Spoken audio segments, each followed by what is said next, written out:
الحمد لله رب العالمين والعاقبة للمتقين الصلاة والسلام على أشرف الأنبياء والمرسلين محمد وآله وصحبه أجمعين أما بعد. قال الله تعالى في القرآن المجيد والفرقان الحميد فأعوذ بالله السميع العليم من الشيطان الرجيم من همزه ونفسه ونفكه. قل إن صلاتي ونسكي ومحياي ومماتي لله رب العالمين لا شريك له وبذلك أمرت وأنا أول المسلمين. رب اشرح لي صدري ويسر لي أمري واحلل عقدة من لساني يفقهوا قولي رب زدني علما سبحانك لا علم لنا إلا ما علمتنا إنك أنت العليم الحكيم.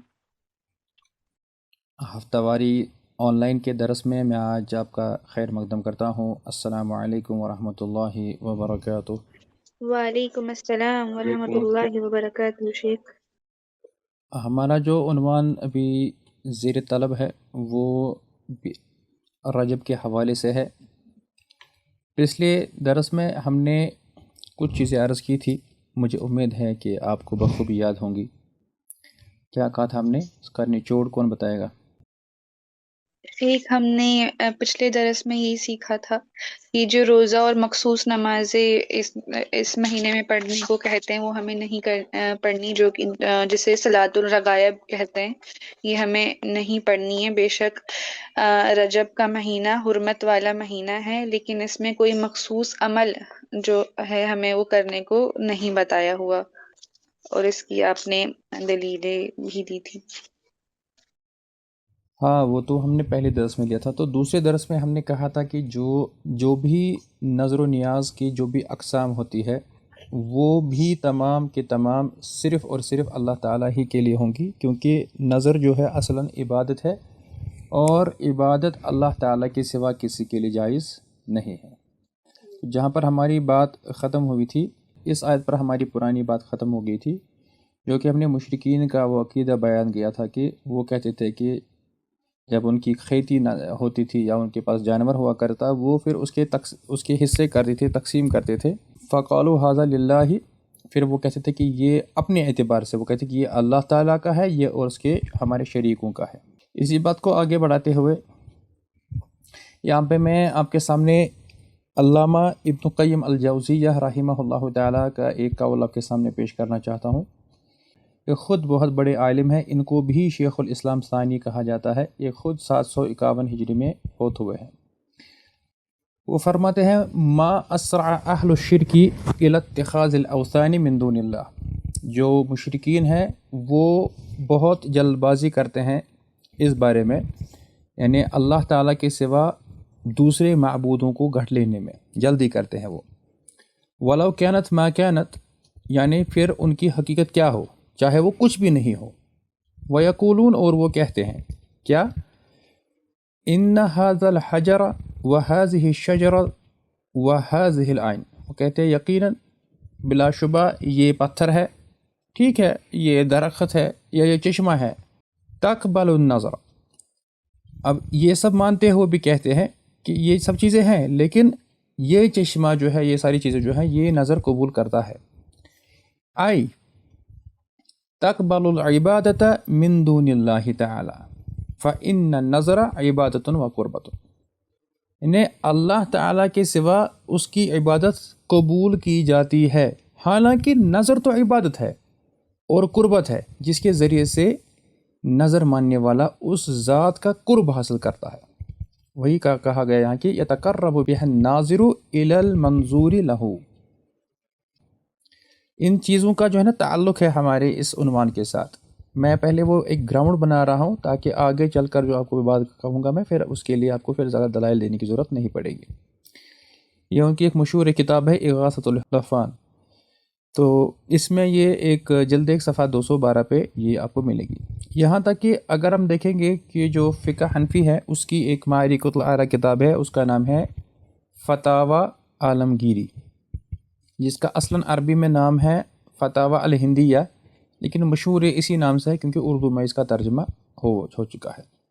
وہ کہتے ہیں النظر الذی یقع من اکثر العوام بأن یأتی الی قبر بعض صلاحہ ویرفع سترہ قائلا، اکثر عوام جو اس طرح نظر مانتے ہیں کہ کسی نئے شخص کی قبر پر آ کر یوں فرما دیتے ہیں، کیا کہتے ہیں؟ یا سیدی فلان، یعنی اے میرے فلاں پیر وغیرہ درویش بابا جی، ان قضیت حاجتی فلک منی من الذهب مثلا کذا، اگر تو میری یہ ضرورت پوری کرے گا، میری جھولی بھر دے گا، میری یہ مراد پوری کرے گا، تو میری طرف سے اتنا سونا تیری نظر۔ کہتے ہیں باطل اجماعا، اگر کوئی ایسا کہے یا کرے، ایسی نظر مانے، تو یہ بالاجماع یہ باطل ہے۔ فتاوی عالمگیری جلد 1 صفحہ 216۔ اب دیکھیں اتنی واضح دلیل ہے، اتنی کھلی ہوئی دلیل ہے، اور وہ بھی ان کی کتابوں سے جو کہ خود کو احناف کہتے ہیں، مقلدین کہتے ہیں، ان کے بھی اپنے کتابوں میں اس بات سے منع کیا گیا ہے کہ کوئی شخص اللہ کے سوا کسی کے سامنے عاجزی اور انکساری کے ساتھ کوئی ایسی دعا کرے اور اس سے کوئی چیز طلب کرے۔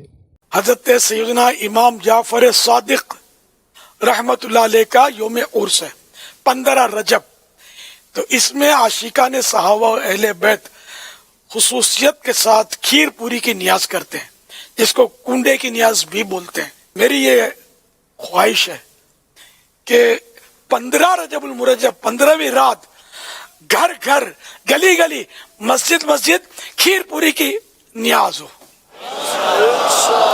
کیونکہ شیطان ان کاموں سے روکتا ہے۔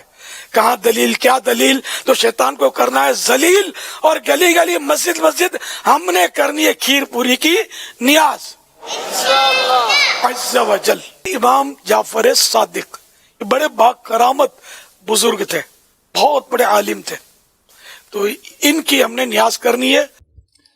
اچھا، اب یہ ساری باتیں اب ہم ختم کرتے ہیں۔ دلائل تو اتنے ہیں، دلائلوں کے ہم انبار لگا سکتے ہیں، پورا دن پوری رات ختم ہو جائے گی، لیکن ان معاملات میں کتاب و سنت کے کتنے دلائل ہیں وہ ختم نہیں ہوں گے۔ اتنا کافی ہے، جس پر یہ سارے عقیدہ، جس پر یہ سارے نیاز اور فاتح خانی، جس پر دار و مدار ہے نا، اس کی طرف اب آتے ہیں۔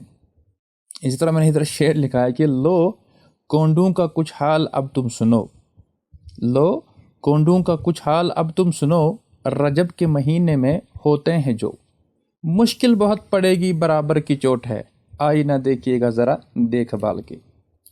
یعنی جس کہانی پر یہ عمارت تعمیر کی گئی ہے اور جس داستان پر یہ پوری کی پوری بلڈنگ کھڑی کی گئی ہے، اب ذرا اس کا جائزہ لیجئے۔ اور حقیقی بات یہ ہے کہ افسانے اور کہانیاں اکثر من گھڑت اور جھوٹ کا پلندہ ہوا کرتی ہے، جن کا حقیقت سے دور کا بھی واسطہ نہیں ہوا کرتا۔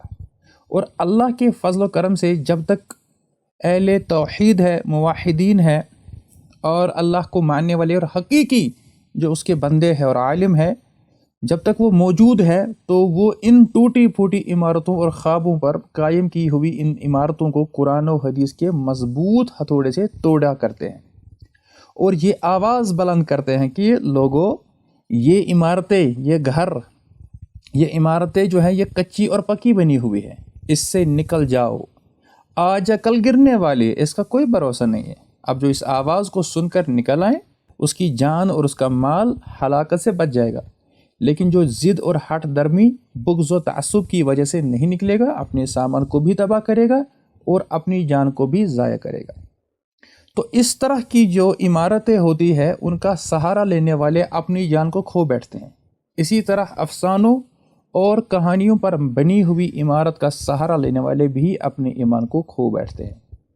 تو یہ نیاز میں یہ کھیر پوری ہمارے پکائی جاتی ہے، اور یہ جائز ہے، اور جائز ہونے کے لیے اتنا ہی کافی ہے کہ اس کو ناجائز ہونے کی کوئی بھی دلیل نہیں ہے۔ بڑے شوق سے سن رہا تھا زمانہ، ہم سو گئے داستاں کہتے کہتے، حسرت یہ دور جہل ہے، دولت کو ہے فروغ، اب ہم سے قدردانی علم و عمل گئی۔ ہم زیادہ تر جو اپنی زندگی میں جو ہے نا امپورٹنس اور اہمیت جو ہے وہ دیتے ہیں ایسی ہی چیزوں کو جن میں کہانیاں ہو، دیو مالا ہو، کہانیاں ہو، جن میں اچنبھا کرنے والی چیزیں ہوں، جن میں انسان کو مزہ آئے۔ تو لیکن جو اصل میں علم ہے، اصل میں جو دین ہے، اس کا مغز جو ہے، اس کے بارے میں ہم سمجھتے ہیں کہ بھئی یہ ہم سب کو ہی پتہ ہے، 1400 سال ہم کو ہو گئے سنتے ہوئے۔ تو کیا اب آپ تیار ہیں وہ کہانی سننے کے لیے جس پر یہ پورا عقیدہ گڑھا ہوا ہے؟ جی شیخ۔ یہ لمبی کہانی ہے، اب میں آج کی اصطلاح میں بتاؤں، اگر نیٹ فلکس کے ہاتھوں یہ کہانی لگ جائے تو اس پر ہو سکتا ہے وہ ایک ویب سیریز بنائے اور اس کے الگ سیزنز بنائے. ہاں، اس کا ڈائریکٹر کون ہے؟ وہی لکڑہارا اس کا پروڈیوسر ہے. تو اس کو میں، چونکہ یہ لمبی ہے، میں کوشش کروں گا کہ آپ کو اس کو پوری اس بات بتاتا چلوں، کیونکہ اکثر پتہ ہے جب بھی لوگ اس پر بات کرتے ہیں تو وہ صرف اس کا رد کرتے ہیں، ارے یہ کفر ہے، یہ بدعت ہے، یہ وہ ہے، یہ ہے. لیکن پھر سب لوگ بیچارے جب نکلتے ہیں نا درس سے، وہ کہتے ہیں آخر کہانی کیا تھی؟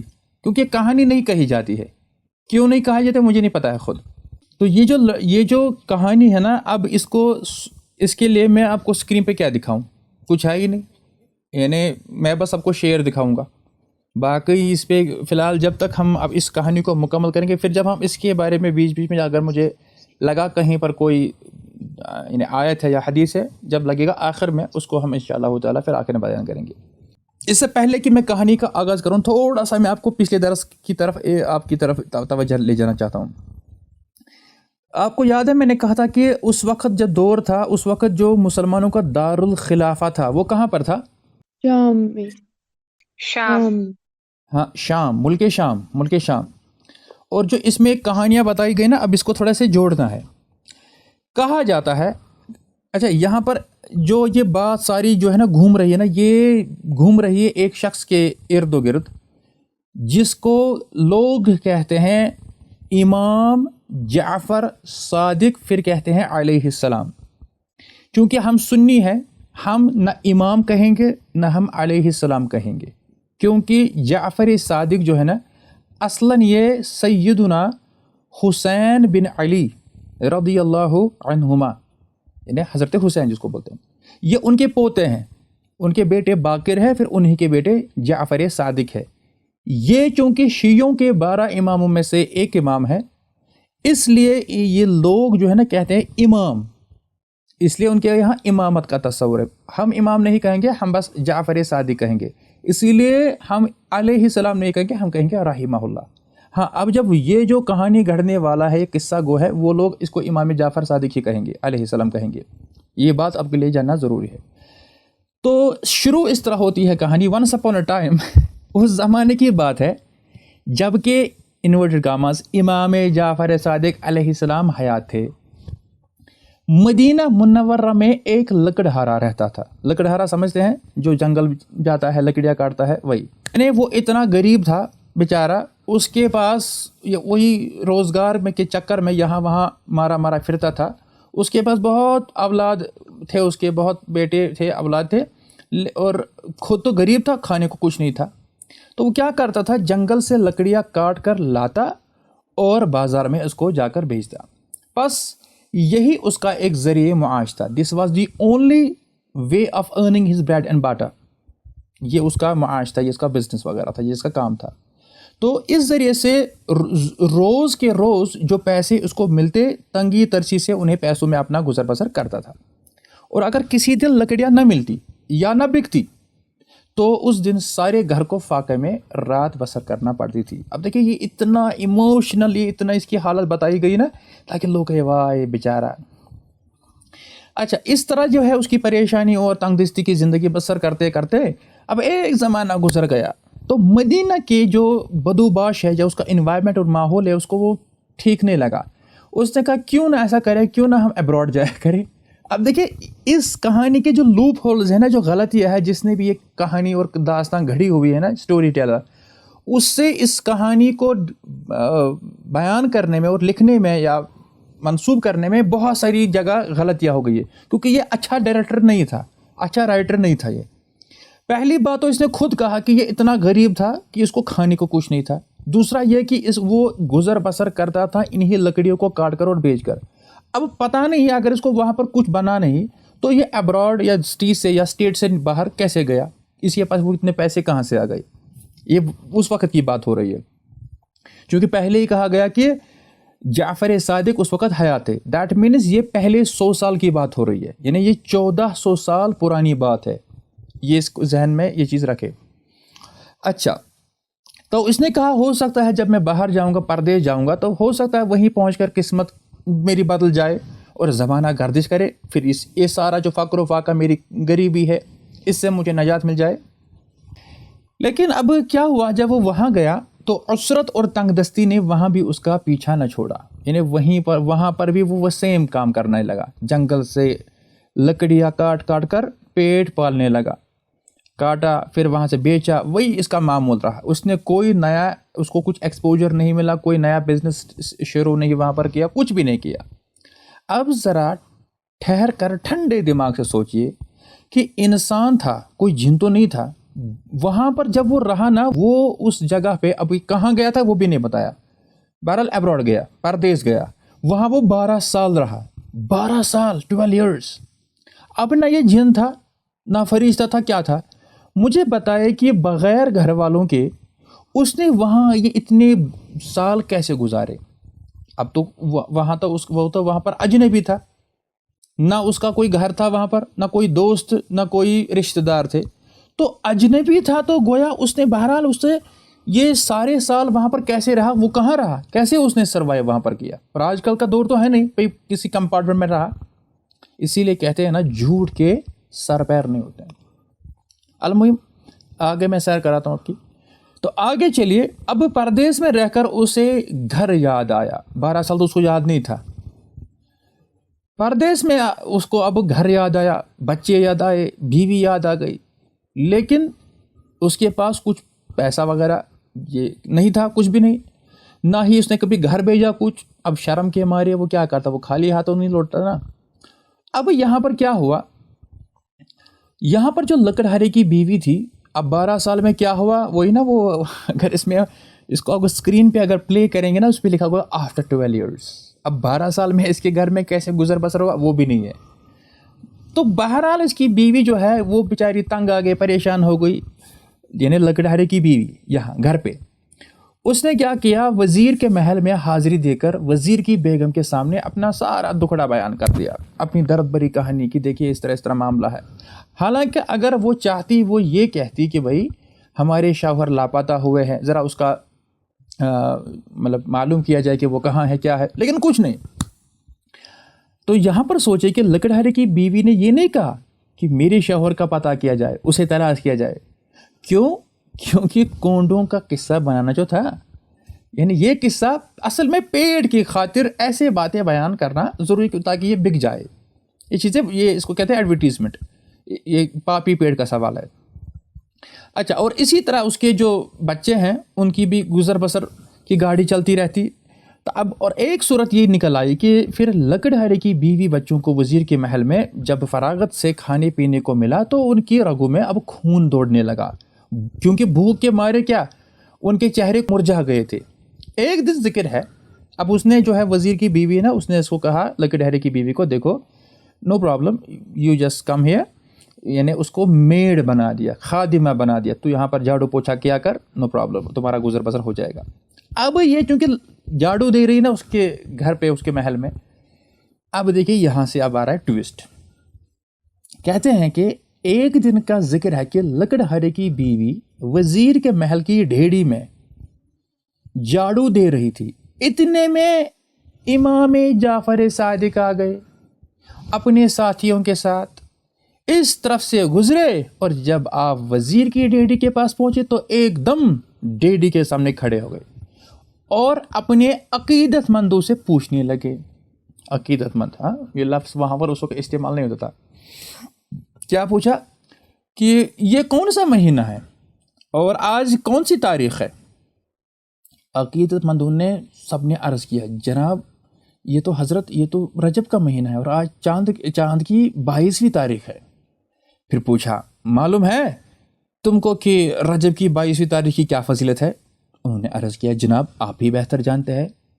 تو ارشاد ہوا، سنو، اس تاریخ کی بڑی فضیلت ہے، اگر کوئی قسمت کا مارا روزگار کی تلاش سے یا مصیبت زدہ ہے، پریشان ہے، پریشانی میں مبتلا ہے، یا رزق کی تنگی نے اسے یہاں وہاں بھٹکا دیا ہے، اس کو کوئی حاجت ہے، تو یاد رکھو، تو اسے چاہیے کہ وہ رجب کی 22ویں تاریخ کو نہا دھو کر عقیدت کے ساتھ میرے نام کے کونڈے بھرے۔